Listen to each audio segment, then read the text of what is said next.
Hello बच्चों, तो आज हम कक्षा 9 के भौतिक विज्ञान विषय के इस अध्याय गति यानी कि मोशन के पार्ट 6 वीडियो को शुरू कर रहे हैं।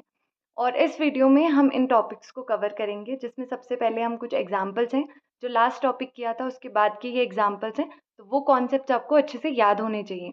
उसके बाद हमारे पास दो ग्राफ हैं, तो उनमें से एक ग्राफ तो आज हम करेंगे, एक अगली वाली वीडियो में करेंगे। तो दूरी समय ग्राफ आज हम करेंगे। तो सबसे पहले ये क्वेश्चंस है जिनमें क्वेश्चंस को आप अच्छे से सबसे पहले पढ़ेंगे। तो सबसे पहला क्वेश्चन है, आप किसी वस्तु के बारे में कब कहेंगे कि वह एक समान त्वरण से गति में है। एक समान त्वरण को हम अच्छे से डिस्कस कर चुके हैं पहले। तो सबसे पहले आपके दिमाग में ये आना चाहिए त्वरण क्या होता है। तो त्वरण होता है वेग में परिवर्तन जितने भी समय में हुआ हो। तो यानी ए इज इक्वल्स टू वेग में परिवर्तन अंतिम वेग माइनस प्रारंभिक वेग बटे समय। तो एक समान त्वरण कब कहेंगे, जब पूरी गति में जो त्वरण है वो चेंज ही नहीं हो रहा है, वो एक समान है। ठीक है। और इसमें हम डिफाइन कैसे करेंगे वेग के टर्म्स में, हम ऐसे कहेंगे कि अगर समान समय अंतराल हो, यानी कि हमने पूरे समय में समान समय अंतराल लिए 4 सेकेंड 4 सेकेंड का गैप, ऐसे ऐसे करके 4 सेकेंड मान लिया 4 सेकेंड। तो उसमें अगर हमने वेग में परिवर्तन देखा कि ये 2 पॉइंट है, फिर आगे के 2 पॉइंट है, तो इसमें 4 सेकेंड है, तो इस 4 सेकेंड में जो वेग में परिवर्तन है वो 5 मीटर पर सेकेंड है, और अगले 4 सेकेंड में भी 5 मीटर पर सेकेंड है। तो हम यहाँ पे कहेंगे कि जो त्वरण है वो एक समान होगा। मतलब वेग में परिवर्तन आप कैसे निकालेंगे, इस वाले में से इस वाले को घटा के, इसके बीच में, फिर इस वाले के बीच में ये वाले में से ये वाले को घटा के, अंतिम माइनस प्रारंभिक। तो ऐसे हमने क्या डिस्कस किया हुआ है। तो एक समान त्वरण यानी समान समय अंतराल में जब समान वेग में परिवर्तन हो, तो तब वो एक समान त्वरण आएगा, त्वरण चेंज ही नहीं होगा। और असमान कब होगा, जब उसी समान समय अंतराल में, मान लिया 4 4 सेकेंड का गैप है हर एक उसमें, लेकिन जो आपका वेग में परिवर्तन है वो 5 नहीं आ रहा है, वो एक में 5 आ रहा है, एक में 6 आ रहा है जब आपने v माइनस यू किया। तो इसका मतलब वो जो परिवर्तन है वो सेम नहीं आ रहा है, तो उसको हम कहते हैं असमान त्वरण से गति में। ठीक है, इतनी चीज आपको याद रखनी है, हमने पीछे पढ़ा हुआ है तो आपको अच्छे से याद आ रहा होगा। अब करते हैं सेकंड क्वेश्चन। सेकंड और थर्ड आप अगर देख रहे होंगे तो वो न्यूमेरिकल्स हैं, तो इसको सबसे पहले खुद से पढ़िए, वरना मेरे साथ सॉल्व कीजिए। ठीक है, तो यहाँ पे क्या दिया है कि एक बस की गति 5 सेकंड में 80 किलोमीटर पर घंटा से घटकर 60 किलोमीटर प्रति घंटा हो जाती है। ठीक है, बस का त्वरण ज्ञात करना है हमें। अब देखिए यहाँ पे ये चीज आपको ध्यान रखनी है, हमें दिया क्या है। देखिए ये 5 सेकंड है, अब ये सेकंड है, हम इसको ऐसे भी लिख सकते थे और एस डॉट करके भी लिख सकते थे। तो ये 5 सेकंड हमें क्या दिया है, समय। तो सबसे पहले हमें ये चीजें देखनी है, हमें दिया क्या क्या है। फिर हमें दिया है 80 किलोमीटर प्रति घंटे से घटकर 60 किलोमीटर उसकी गति हो जाती है। अब ये चीज क्या दी है, सब आप अगर आपको नहीं दिया है कि ये एक्चुअली में दिया क्या है, सीधे सीधे मेंशन नहीं है कि ये क्या है, जैसे ये वेग है, चाल है, दूरी है, क्या है, तो सबसे पहले इसके मात्रक को देखिए, किलोमीटर प्रति घंटा। अगर आप मात्रक को देख पा रहे होंगे तो आपको याद आ रहा होगा, ये नीचे होता है, ये मैं बहुत पहले भी बता चुकी, इसकी घात 1 होती है, फिर ये ऊपर आता है, तो हम बटा नहीं लिखते, इसीलिए हम इसको -1 लिखते हैं, ऐसे लिखते हैं। तो ये इसलिए है। तो अब ये जो है किलोमीटर घंटे की घात -1, वो यही है किलोमीटर प्रति घंटा। तो ये क्या है, किसका मात्रक होता है, ये एज अ मीटर होता है, ये सेकंड होता है, मतलब ये टाइम। ये हो गया आपके पास दूरी, और ये क्या हो गया आपके पास, समय। तो दूरी बटे समय चाल का, या फिर वही चीज जो चाल का मात्रक होता है वही वेग का भी होता है। क्योंकि यहाँ पे त्वरण बोला है तो हम इसको वेग मान के चलेंगे। ठीक है, तो इसका मतलब आपको ये दे दिया कि यहाँ से घटकर ये हो जाता है, मतलब इतने वेग से घटकर ये। तो यानी कि पहले वेग ये रहा होगा, तो ये हो गया आपके पास u, फिर वेग ये हो गया, इसका मतलब ये हो गया v। ठीक है, तो आपको प्रारंभिक वेग u यानी कि प्रारंभिक वेग, v यानी कि अंतिम वेग, ये हम पहले डिस्कस कर चुके हैं, इसलिए आपको पहली वाली वीडियो से अच्छे से सीखना है। ठीक है, एकदम से ऐसे नहीं कि मुझे 6th वीडियो में जाना है या 7th में, अच्छे से सीखना है, फिर आपको अच्छे से समझ आएगा। तो आपने लिख दिया कि u दिया है इतना, v दिया है इतना, हमें a निकालना है। अब याद कीजिए a का फॉर्मूला क्या होता है, a is equals to v minus u बटे टी होता है। ठीक है, लेकिन अब आप याद कीजिए मैंने क्या कहा था, जब भी आप इस फॉर्मूले में किसी भी फॉर्मूले में रखते हैं, आप ये देखिए यूनिट सबकी से एक ही यूनिट में है, कि अगर एक किलोमीटर में है तो दूसरा भी किलोमीटर में होना चाहिए। फिर अगर एक में समय की घात अगर मतलब समय की यूनिट अगर घंटे में है तो दूसरे में भी घंटे में, लेकिन यहाँ घंटे में है, लेकिन यहाँ तो सेकंड हो गई। इसका मतलब या तो इस सेकंड को घंटे में चेंज कीजिए, या तो इस घंटे को और इस, क्योंकि घंटे को चेंज करेंगे सेकंड में तो फिर किलोमीटर को भी मीटर में चेंज करना पड़ेगा। ठीक है, तो खैर मैंने यहाँ पे जो किया है वो मैंने आपके लिए भी यहाँ पे एक काम है, तो मैंने यहाँ पे मीटर में चेंज किया है किलोमीटर को, और घंटे को चेंज किया है सेकंड में। मीटर सेकंड में आंसर लेकर आने की कोशिश की है। आप एक और काम कर सकते हैं, आप ये भी चेक करेंगे कि जब हम इस सेकंड वाले को घंटे में चेंज करेंगे तब क्या आंसर आ रहा है। बात समझ में आ रही है? मतलब आप यहाँ पे जैसे अभी मैंने क्या किया है पहले वो देखते हैं। हमने सबसे पहले इस यू को चेंज करना है किसमें, मीटर में, किलोमीटर को, और फिर घंटे को करना है सेकंड में। मतलब हम एमकेएस पद्धति में चेंज करना चाह रहे हैं। एमकेएस पद्धति यानी जहाँ पे दूरी का मात्रक होता है मीटर, द्रव्यमान का किलोग्राम, तो द्रव्यमान तो है नहीं यहाँ पे, द्रव्यमान को छोड़िए, और ये होता है टाइम का, तो सेकेंड में। ठीक है, तो अब हमने अगर किलोमीटर को एक ही यूनिट में करना है तो समझ आ रहा होगा खैर आपको कि कैसे हम कर रहे हैं। सबसे पहले इस 80 किलोमीटर पर आवर को हमने किलोमीटर को, देखो किलोमीटर ऊपर है, किलोमीटर बड़ा होता है, 1 किलोमीटर में कितने मीटर होते हैं, 1000 मीटर, तो उसको कैसे चेंज करते हैं हम, 1 किलोमीटर बराबर 1000 मीटर। किलोमीटर बड़ा होता है कि मीटर, किलोमीटर, तो किलोमीटर क्योंकि बड़ा होता है तो बड़े को बदलने के लिए हम क्या करते हैं, हमेशा गुणा करते हैं, तो गुणा कर दी। फिर ये प्रति है, प्रति यानी कि बटा, तो हमने बटे के नीचे घंटा है यानी कि घंटे, यहाँ पे ये एच है, समय की यूनिट है। इस घंटे को अगर हमें सेकंड में बदलना है क्योंकि ये सेकंड में है, कैसे बदलेंगे, इसको कैसे बदलेंगे, घंटे भाई एक अगर घंटे देखें उसमें 60 मिनट होते हैं, 1 घंटे में 60 मिनट होते हैं। और अगर आप देखें इसी 60 मिनट को आपको सेकंड में करना है तो 1 मिनट में 60 सेकंड होते हैं, तो 60 मिनट में कितने हो जाएंगे, ज़्यादा, यानी कि 60 से गुणा, यानी कि 1 घंटे को आप ऐसे करेंगे कन्वर्ट, 60 × 60 करके, यानी 3600 करके। तो अब घंटा जो होता है वो सेकंड से तो बड़ा होता है, तो इसे भी गुणा करेंगे, किसने से, 3600 से। यही चीज़ यहाँ पे की है। ठीक है, थोड़ी खिचपिच हो गई, मतलब यहाँ पे की है। तो यहाँ पे गुणा इसलिए नीचे किया है क्योंकि नीचे आवर्स ऐसे था, घंटे नीचे लिखा है, और उसी घंटे को जब चेंज करेंगे तो घंटा तो क्योंकि बड़ा होता है, घंटे बड़ा यूनिट होती है, बड़ी यूनिट होती है टाइम की, तो उसे हम गुणा करेंगे और 60 × 60 कर देंगे या 3600 कर देंगे। ठीक है, अब इसको सॉल्व करेंगे आगे, 0 से 0 कैंसिल कर लेंगे, सब करके 800/36 आ जाएगा। इसको सॉल्व भी कर सकते हैं आगे, इसको जैसे काट सकते थे, पर मैं इसीलिए नहीं काट रही हूँ क्योंकि जब आप इसको भी चेंज करेंगे फिर इस वाले फॉर्मूले में लगाएंगे तो दोनों के नीचे सेम चीज़ होगी, क्योंकि आप इसके भी तो ये आवर्स को यानी घंटे को चेंज करेंगे तो उसमें भी 36 आएगा, तो कॉमन ले सकते हैं इसीलिए। ठीक है, तो अब हम v को भी ऐसे ही हमने चेंज कर लिया, ये आ गया, जैसे हमने u को किया वैसे ही v को कर लिया। अब उसके बाद इस फॉर्मूले में रखा, तो इस फॉर्मूले में सबसे पहले ये वाला बड़ा वाला बटा आएगा, ये वाला, और v ऊपर यहाँ से लिखा, नहीं v ये वाला है, तो 600/36 माइनस 800/36, और नीचे लिखेंगे t यानी कि 5। ठीक है, तो आप ये भी कर सकते थे यहाँ पे कि जैसे मैंने इस पूरे किलोमीटर को मीटर में चेंज किया, घंटे को सेकंड में, आप सीधे यहाँ पे सेकंड को घंटे में चेंज कर सकते थे। सेकंड को कैसे करते, घंटे में चेंज, अब सेकंड होती है छोटी यूनिट, तो इसको क्योंकि 1 घंटे में होते 3600 सेकंड यानी कि 60 × 60 सेकंड। अब सेकंड तो होता है लेकिन छोटी यूनिट, तो छोटे को हमेशा जब भी आप बड़े में ही चेंज करेंगे, तो छोटा है क्योंकि, तो उसको हम क्या करेंगे, भाग दे देंगे। तो ऐसे आप चेंज कर सकते थे, और बाकी फिर आपको इसको चेंज करने की, इसको चेंज करने की ज़रूरत नहीं पड़ती। तो एक बार आप ऐसे भी सॉल्व करके देखेंगे, ठीक है, फिर सीधे आप डायरेक्ट इसमें लिख देते। तो खैर मैंने आपको ये वाला से सिखाया है मीटर, उसमें आप इसमें क्योंकि मेंशन नहीं था क्वेश्चन में कि मीटर सेकंड में चेंज करो या ऐसे आंसर लेकर आओ, तो चेंज तो हमें करना था क्योंकि ये सेकंड में था, ये घंटे में था, तो अब वो आपके ऊपर है कि चेंज किस में करना है। ठीक है, तो ये लिख दिया हमने। अब इसको सॉल्व करना आता है आपको, हर सेम कर देंगे, उनका लासा लेंगे, सेम आएगा, यानी ये बड़ा बटा इसके नीचे 5, ये 36 ऐसे ही आ जाएगा।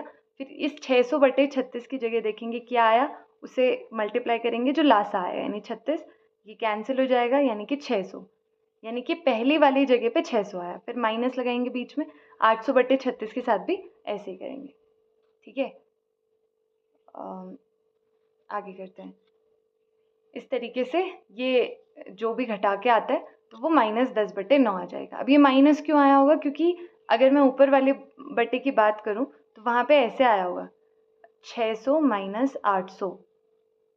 ठीक है, यहाँ पे बराबर है और इसके नीचे 1 है। जब आप आगे करेंगे, ये हमने पीछे वीडियोस में सीखा है, और ये मैथ से तो जनरल आपको आता भी होगा, और नहीं भी आता है तो हमने पीछे सीखा हुआ है कि कैसे करना है।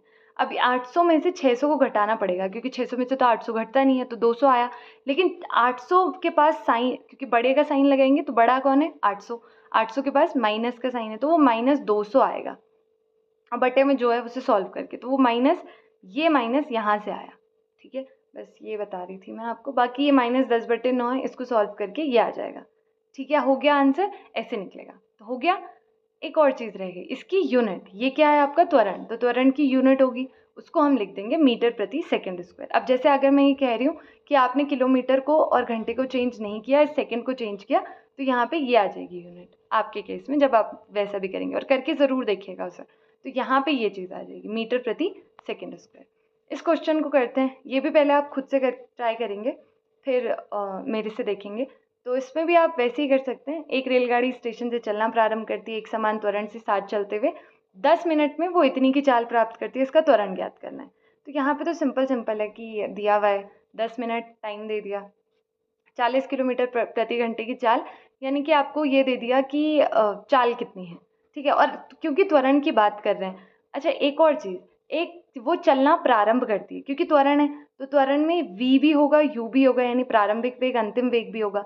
तो वो प्रारंभ कर रही है, इसका मतलब पहले वो स्टॉप थी, यानी कि उसका प्रारंभिक वेग u क्या होगा, 0 होगा। ठीक है, और उसका अंतिम वेग ये 40 किलोमीटर प्रति घंटे होगा। ये आपको याद रखना है। ठीक है, यहाँ से इसलिए क्वेश्चन को अच्छे से पढ़ना है। तो u बराबर 0, v बराबर ये, त्वरण आपको निकालना है। त्वरण का फॉर्मूला तो सिंपल है, a is equals to v minus u बटे टी। लगा सकते हैं क्या? अभी भी नहीं लगा सकते, क्यों? क्योंकि ये किलोमीटर में है, ये घंटे में है, पर टाइम की यूनिट यहाँ पे टाइम लगाना है वो मिनट में है। तो या तो मिनट को आप सेकेंड में चेंज कर लीजिए, या तो घंटे में चेंज कर लीजिए। अब देखते हैं मैंने कैसे किया है। मैंने शायद मीटर में किया होगा। तो सबसे पहले मैंने, आप एक बार ऐसे करेंगे, इसको घंटे में चेंज करके देखेंगे। घंटे में चेंज करे कैसे करेंगे? 10 मिनट को, एक घंटे में कितने मिनट होते हैं? 60 मिनट होते हैं। जब पीछे वाले में था तो एक घंटे में 60 गुणा 60 सेकेंड्स होते थे, सेकेंड्स। यहाँ पे मिनट को चेंज करना है, तो एक घंटे में केवल 60 मिनट होते हैं। तो हम क्योंकि मिनट घंटे से छोटा होता है तो उसे भाग दे देंगे। जो छोटा होता है उसको अगर किसी में भी चेंज करना है बड़े में, तो उसको भाग दे देंगे। ठीक है, और अगर यहीं पर आप घंटे को देखेंगे तो उसको गुणा करेंगे, क्योंकि घंटा मिनट से, सेकंड से बड़ी यूनिट होती है। ठीक है, खैर मैंने यहाँ पे किलोमीटर को मीटर में कन्वर्ट किया है। तो 40 किलोमीटर को कैसे करेंगे? मल्टीप्लाई कर देंगे 1000 से। 1 किलोमीटर बराबर 1000 मीटर। और घंटे क्योंकि नीचे है, बटा लगा दिया, ये प्रति ये बता रहा है, बटा लगाओ, नीचे घंटे है। इस घंटे को कैसे चेंज करेंगे? 3600 से मल्टीप्लाई करके, क्योंकि घंटे बड़ी राशि होती है तो उसे मल्टीप्लाई करेंगे। अब आप ये सोचोगे लेकिन इस पूरे 40 को तो इससे भाग दे दिया। 40 से हमें मतलब नहीं था, हमें यूनिट से मतलब है कि घंटे कहाँ था, नीचे है, अंश में है कि हर में है। तो वो हर में था, इसीलिए हमने हर में ही मल्टीप्लाई किया। इसका कन्फ्यूजन मत रखिएगा। तो अब हमने काट दिया जो ज़ीरो कट रहे थे, और इसको ऐसे रख दिया। इसको ऐसे इसीलिए रखा कैलकुलेशन के पर्पज़ से, क्योंकि ये कटता भी तो पूरी एक संख्या तो आती नहीं, तो इसीलिए अभी यू में भी वही चीज़, मतलब यू तो खैर ज़ीरो है, पर कैलकुलेशन के पर्पज़ से वो आसान हो जाता है। और क्योंकि ये भी मिनट में है, तो अब देखिए 10 मिनट, एक घंटे में होते 60 मिनट, पर हमें मिनट से सेकंड में बदलना है। तो अब हम मिनट में देखेंगे कि एक मिनट में कितने सेकंड्स होते हैं। अब हम घंटे में क्यों देखें? क्योंकि हमें तो मिनट में देखना है कि मिनट को सेकंड्स में कन्वर्ट करना है। तो कैसे करेंगे? एक मिनट में हमारे पास कितने सेकंड्स होते हैं? 60 सेकंड्स होते हैं। तो अब ये 10 को कन्वर्ट करना है, तो मिनट बड़ा होता है सेकंड से, तो मल्टीप्लाई करेंगे 60 से, इसीलिए ये आया। ठीक है, कुछ मुश्किल नहीं है, सिंपल मैथमेटिक्स है यहाँ तक। तो अब फॉर्मूला लगाया, फॉर्मूले में ये सब रखा, 100 - 9 v है, ये 0 हो गया u, और नीचे रख दिया t। ठीक है, आगे जो भी हमारे पास था ये लिख दिया। ऐसा आ रहा था 100/9/600, और इसके नीचे 1 लगाएंगे, क्योंकि ये बड़ा बटा है, इसके नीचे 2 भिन्न, मतलब 1 भिन्न, और ऊपर भी 1 भिन्न। फिर ये जो सबसे, फिर ये लिखते हैं सबसे पहले 100/9, फिर जो सबसे नीचे होता है वो ऊपर, और फिर जो उसके ऊपर होता है वो नीचे लिखते हैं। ये हमने पिछली वीडियो में भी डिस्कस किया है। सॉल्व करके आ जाएगा इतना, तो हो गया आंसर। एक और चीज़, यूनिट, यूनिट ज़रूर लिखिएगा। आपके उसमें जो मैं अभी कह रही थी कि ऐसे ज़रूर करके देखिएगा कि ये मिनट को आप सीधे घंटे में चेंज करिएगा। तो घंटे में कैसे चेंज करेंगे? इसको भाग दे देंगे। ठीक है, ऐसे चेंज करके देखिएगा कि 60 से जब आप भाग देते हैं, 1 घंटे में 60 मिनट होते हैं क्योंकि, तो वो घंटे में आएगा, तो इसकी जो एक ही यूनिट होगी वो ये होगी। ठीक है, तो ऐसे भी करके देखिएगा। ठीक है, कि कौन सा आसान तरीके से हो रहा है। तो अब हमारे पास एक दूसरा टॉपिक है, गति का ग्राफीय प्रदर्शन, यानी कि ग्राफिकल रिप्रेजेंटेशन ऑफ मोशन। तो यहाँ पर जैसा कि इसका नाम है, गति का ग्राफीय प्रदर्शन, यानी कि जो हम ग्राफ का यूज़ करेंगे वो हम करेंगे किसी वस्तु की गति को दर्शाने के लिए।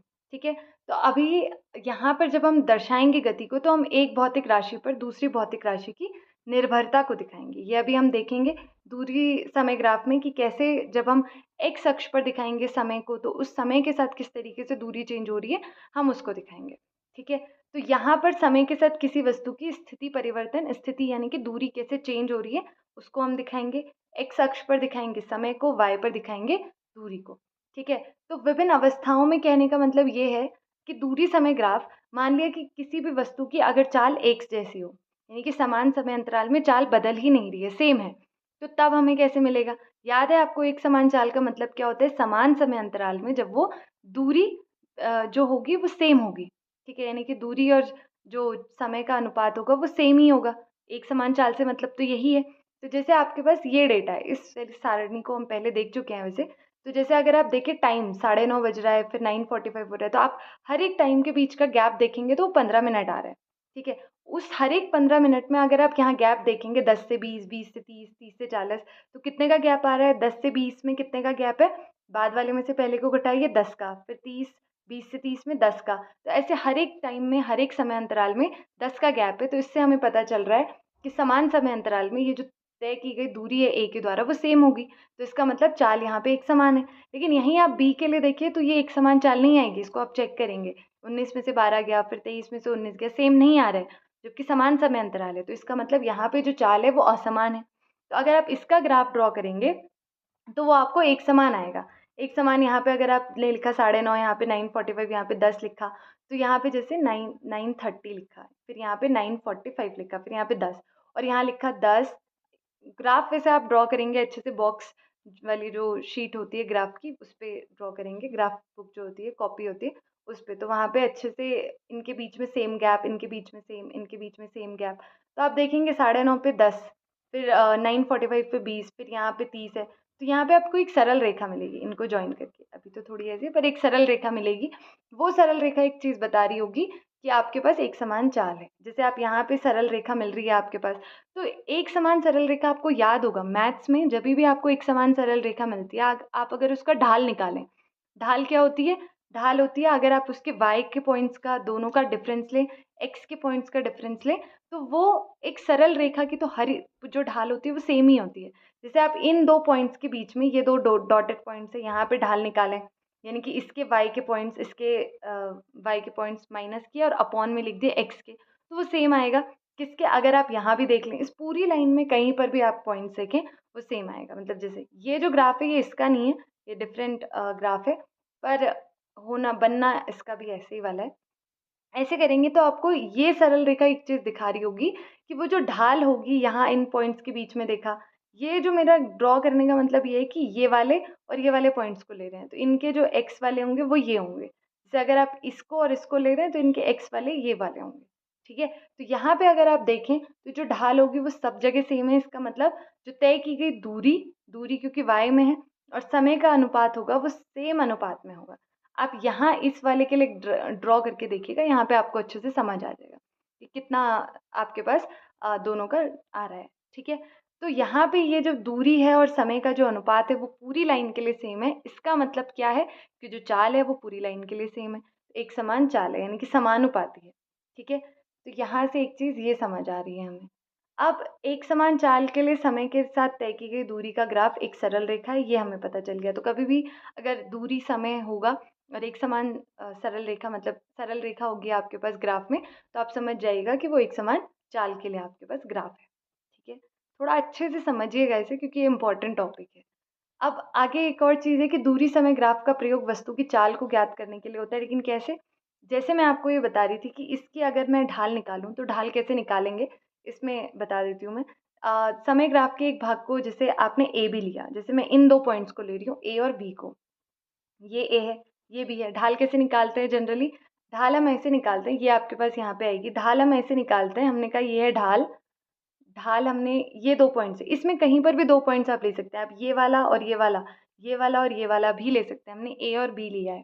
ठीक है, तो जो ढाल होगी वो इसके जो वाई वाले पॉइंट्स होंगे, ये बी का वाई वाला पॉइंट्स क्या, ए बी आप ले रहे हैं, पहले ए पे थी वस्तु फिर बी पे गई, यानी कि ए से बी पे, तो बाद वाला कौन सा है? बी पे, तो बी का पॉइंट वाई क्या है? 40, 40 में से गया ये 30।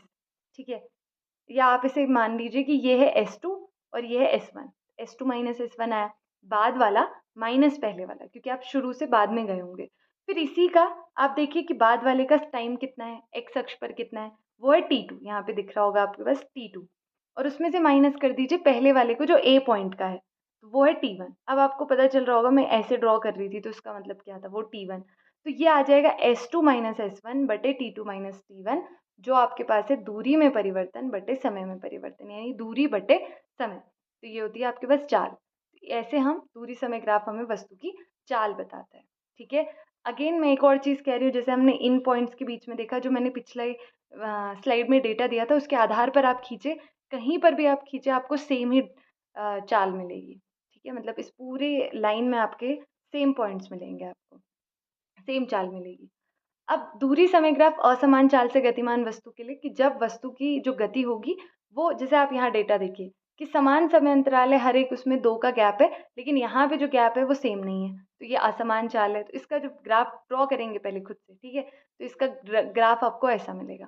यहाँ पे अगर आपको चाल निकालनी है तो आपको पर्टिकुलर ये वाला पॉइंट, यहाँ पे चाल अलग होगी, इन 2 पॉइंट्स के बीच में अलग होगी, इन 2 पॉइंट्स के बीच में अलग अलग होगी। तो आप ऐसे लाइन खींचते हैं, एक ढाल जैसी खींच, मतलब एक लंब खींचते हैं ऐसे करके, लंब यानी कि उन दोनों को जोड़ते हैं सीधी लाइन से, तो तब आप निकाल लेते हैं ऐसे करके। या यहाँ नहीं करना ग्राफ से तो ये यहाँ से निकाल सकते हैं, जिन भी 2 पॉइंट्स के बीच में निकालना है वहाँ पे, और किन्हीं इनके बीच में घुसे हुए 2 पॉइंट्स के बीच में निकालना है तो वो भी निकाल सकते हैं। ठीक है, लेकिन ये समझना ज़रूरी है कि असमान चाल से गतिमान वस्तु का ग्राफ कैसा होगा और समान चाल से गतिमान वस्तु का ग्राफ कैसा होगा। तो आज इस वीडियो में हमने सबसे पहले क्वेश्चंस किए, लेकिन उसके बाद ये ग्राफ को समझा कि कैसे यहाँ पे हम समय की निर्भरता से देखेंगे कि मतलब समय के साथ कैसे वस्तु की दूरी का प्रदर्शन हमने किया, तो स्थिति परिवर्तन का प्रदर्शन हम यहाँ से कर रहे हैं। उसके बाद ये आपके पास ग्राफ है एक समान चाल के लिए, और ये आपके पास यहाँ से इंफॉर्मेशन मिलती है कि ये जो ग्राफ है ये आपको चाल के बारे में बता रहा है। ठीक है, और ये आपके पास इंफॉर्मेशन है कि ये असमान चाल से गतिमान वस्तु के लिए, यहाँ पे याद रखिएगा ये आपको चाल दे रहा है, पर आपको अच्छे से पहले समझना है इसको। ठीक है, तो अगले वीडियो में हम वेग समय ग्राफ को समझेंगे, कुछ क्वेश्चन है उनको सॉल्व करेंगे। तो अभी के लिए थैंक यू।